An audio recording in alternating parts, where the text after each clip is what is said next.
right now the trailer had dropped, and I will say this trailer was another banger. We had a great week for Doom Part 3, but for Spider-Man Brand New Day, now it gave me pretty much everything I have ever wanted to see in a Spider-Man movie. It's really getting like close to the basics of Peter Parker having struggles, but also he has everybody in the world forget it. He got everybody in the world forget about him, and he's suffering through like an identity crisis, really.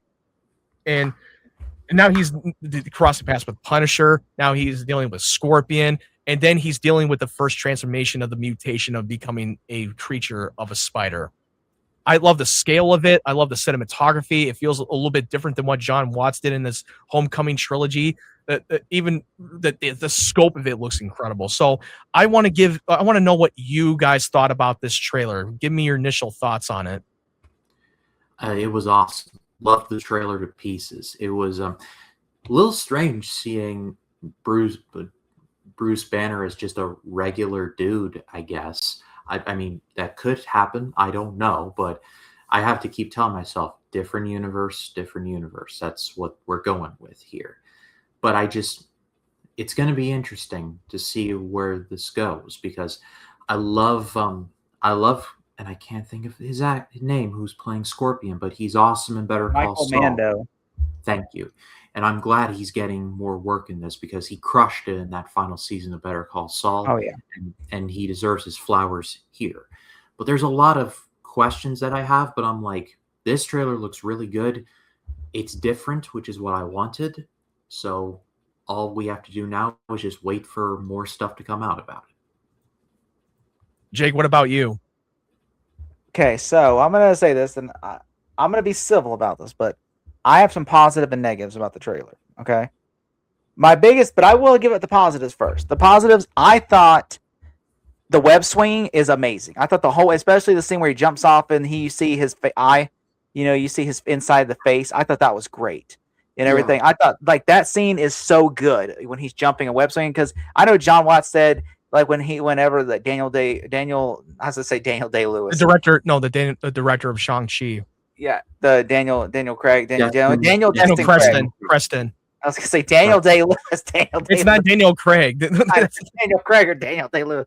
I am incarcerated. Let me tell you something, Peter. This is how you direct. No, but when I remember him telling John Watts, or John Watts telling him, we tried to make it practical swinging. It doesn't look good, which I think, honestly, that was the stupidest note, in which I'm so glad Daniel did not listen to him, because this looks amazing. This is all I ever wanted, because web swinging and the other ones, they're okay, but like, they're not like if you look at the Amazing Spider-Man 2's web swinging, it looks so much better than any of the Tom Holland ones. And I'm finally glad to see, like, this looks good. Okay, the web swinging actually looks good. It sucks that all the movie looks blurry and dirty. Like, it looks like, it's all like Snyderish, but like, hey, I mean, I understand that's his take. He wants to make it look more grounded and real. So I guess grounded and real to him is Zack Snyder. If he shoots things in slow motion, then yes. There is a slow motion shot in the movie. See, right there. Yeah, it's supposed to be the hand, which the group of ninjas from the Marvel's Daredevil series that they're going to make an appearance in this one. But also, the reason why it looks so blurry, because you got to remember, this doesn't come out till July. The visual effects are not even finished yet, and also you're watching on an HD resolution that it's not good in a compressed quality of YouTube. When I watched this in Dolby Cinema when I went to go see Project Hail Mary, it looks so much better on the quality in Dolby Cinema in 4K. My biggest pet peeve is the movie gives me Amazing Spider-Man 2 vibes, but not in a good way. Like, it feels like the movie is all over the place. You got so many characters that are just introducing in this trailer, and I'm just like, this feels like Amazing Spider-Man 2. And a lot of people argue about the whole situation with Superman having too many characters. The only difference is you already know who they are, and it really depends on how you use them in the movie. But here's also another red flag. Kevin Feige was not involved in this movie at all. In fact, he said, I was working on Doomsday, and I told Amy Pascal to oversee this movie. Amy Pascal oversaw all the Amazing Spider-Mans and the original Spider-Mans. So I'm thinking, Maybe she oversees Into the Spider-Verse and Across the Spider-Verse and the Raimi movies. So. But also, Phil Moore and Chris Miller also oversaw the Into the Spider-Verse movies. So. But also, I don't even know how much Punisher is going to have screen time. He's probably going to have 2 scenes in the movie that will service the main characters. Yeah. It really is. This is just a teaser. I think what it's really going to come down to is when we see the actual trailer. Because, like, I get the whole point with The Amazing Spider-Man 2. I hate that movie. Like, I was like, I don't know. I kind of like. Now I'm just full on hate. At this point in my life, I hate that movie. But dude, look at fucking Tom Holland. That dude's I like his hairstyle. I hate how he always had like that Boy Scout hairstyle. I like this. Like he looks like the ultimate comic. And also Bruce Banner. People were speculating that if he's actually gonna fucking Hulk out, which I don't think that's gonna happen. No, I think he's just gonna have him make a cameo, telling him what the hell's going on with them, that he's going through a lot of like big changes of his mutation as a spider. Because it feels like he's kind of introduced like the inhibitor thing where he says, and also the web shooting. He's shooting organic web shooters, which it does follow some of the storyline from the comic book of the spider creature, and even did that in the animated series from the 1990s. But my biggest issue though is the trailer left me with more questions than answers. That's kind of what a teaser trailer is supposed to be. Teaser trailers does that all the time. That's what it really does. It doesn't. Because I was just wondering, like, well, how does this make sense? Well, then how does this make sense? Maybe, I don't know. I'm hoping like all my answers will be resolved by the next trailer, or maybe some of them will be resolved and not just makes. But I am looking forward. I'm looking forward to this movie. Obviously, my thing is this: like, there's not really a cohere of who the villain is in this movie either. Like, at least in Amazing Spider-Man 2, we knew Electro was going to be the main villain, even though he's not in the trailer. They kind of reduced him. Versus this movie, I don't know who the villain is. If you asked me who, I'm like Scorpion maybe, or Tombstone, and also Tombstone's going to be in the movie too. And Tombstone's not even in the trailer. That's the and here's the thing: neither is Sandy Sink. She's in the movie and she's not even in the trailer. In that scene, she's in the shot of her. Well, we don't know. We don't know that for sure that was actually her in the trailer because we can only speculate. Photos it is, but no, we know she's in it, but they didn't show her in the trailer. Yeah. Which everyone on the internet seems to know who she is, but I'm not going to say because in case it is, she actually is 100%. Well, no, there's a speculation going on that she could potentially be Jean Grey. Well, then fuck. I wasn't gonna say that, but okay. It was already brought up on the John Campea show, and that was spoilers for Amazing Spider-Man. Well, there's no really spoilers. There's just speculation. There's no confirmation that she is going to be playing the Jean Grey character. We can only assume. Watch, we're gonna get shit like if December comes out and July comes out, she was Jean Grey. Then people are like, "Fuck you guys for ruining this." First of all, we didn't ruin it because we didn't see the fucking movie. We only heard the speculation. And they're like, "Well, we shouldn't have speculated." Like, you can't shit on us for having a speculation. But we either have a time machine or we're doing this in March. So take for that what you will. And this shot is one of the scene that stood out to me for not the most, but him visiting on May's grave. Like that scene looks like it's going to have some heartbreaking moments because he lost everyone and no one remembers. It has Spider-Man 2 vibes of him being like, "Oh, I'm a loner. I'm like, I don't have nothing." About this dirty joke when he's waking up a bunch of cobwebs. It feels like, hey, did he had a wet dream or something? He just got too excited and this fucking web comes up. Here's the thing that caught me off guard in the trailer.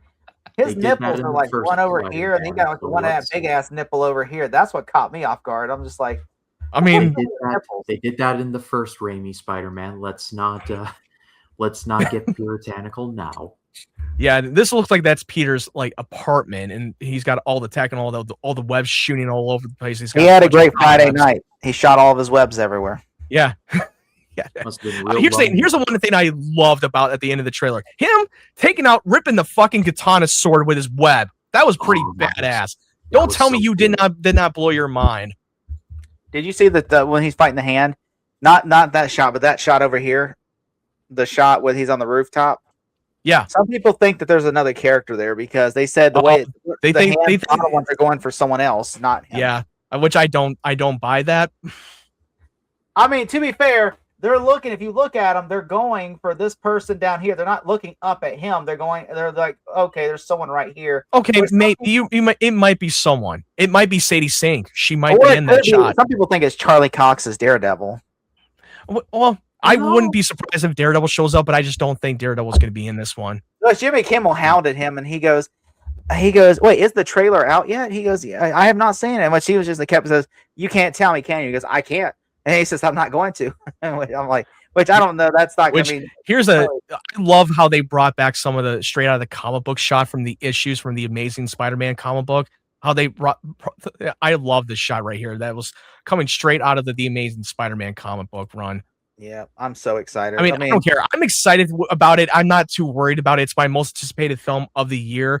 And for me, I think the director of Shang-Chi knew the assignment that he's going to give us what we've asked for a long time. And it feels like Spider-Man feels like now he's actually doing things street level stuff in New York and not partial New York. But I will still look back and appreciate the Homecoming trilogy of the evolution of where he was before and where he is now at this point. I even like Far From Home, and no one likes Far From Home. I mean, I liked it, but I don't like Homecoming. It's one I don't like. Homecoming. No, I hate. For me personally, I think that Far From Home is my least favorite, but I still liked it. But Homecoming I really loved because it was the start of his own. I like the outfits in Homecoming, but I didn't like the story. Well, I personally like the story better, but anyway. But Vulture was like it didn't have stakes because the villain's like, if Tony Stark, like every Spider-Man movie, the villain, there's stakes. This is the only Spider-Man where there's no stakes, where it's like, if Vulture wins, Tony Stark's gonna have to have a tax write-off because he has no. I'm like, he did threaten Peter to kill people closest to him, and even his family to. If he stops him, but he's like, really? I mean, the Vulture, like that was. He like saved. To be fair, he was able to give that a pass. He gave that a pass because he saved his life because he was about to be blown up. He wasn't going to go kill her because he's like, because at first it would be different if he said. He was very clear. No, he was clear. Like, I will kill you and everyone you love. Kill you and everyone you love. But I mean, like, she wasn't like, if he would have went there and Aunt May was sitting her tied up, it'd be different. But then it was like, okay, I'm threatening you. But then how many movies have you seen where a villain threatens somebody and doesn't do nothing? I mean, which. I just feel like I wanted Michael Keaton to be like the evil, more evil than it was. Instead, it felt like it feels like just missed opportunity because like I didn't get nothing out of it. Especially, it's like personally, I don't care because I'm glad that they don't need to make him a twirly mustache obvious villain because I like villains who actually. I want to see stakes. I just want to see like when at least Mysterio. This was his first movie. They're not going to add stakes in his own first movie. That's always happened in a lot of the first Spider-Man movies that they. Spider-Man 1 had stakes. Well, ish. Green Goblin was going to kill Mary Jane, kill lots of people. Like he had her literally right there to kill her, and he managed to save both. Rail car thing. Yeah, he literally was going to say he had like a stakes where he's like, "Suffer. Who do you want, the children or Mary Jane?" He drops them both and says, "We are who we are. Choose." And he drops them both, and then like he comes back and beats the shit out of him. And then after he saves him, then he beats the shit out of him, where he basically tells him, "I'm going to kill you now for fucking like," and then I'm going to go kill Mary Jane. I'm going to go kill all those people. You're fucking dead now. And like, I mean, that's fair enough. That's fair point. But I wasn't bothered by it. But I understand. I mean, I just didn't like the direction they did with Peter in Far From Home. They made the dumbest decision by giving him the fucking glasses. That I didn't like either. That was that becomes way out of character for him, making that dumb decision. That was my theory was probably for a guy that you literally only met for a couple of hours. And you want to give all that away to him, pass the baton for a stranger that you hardly knew. Yeah, I still think that to me was the weakest thing. Is like he gives him the glasses. Which to me, I always laugh. Like the dumbest thing is whenever he gives him the glasses, he goes, "See, that's how it's done."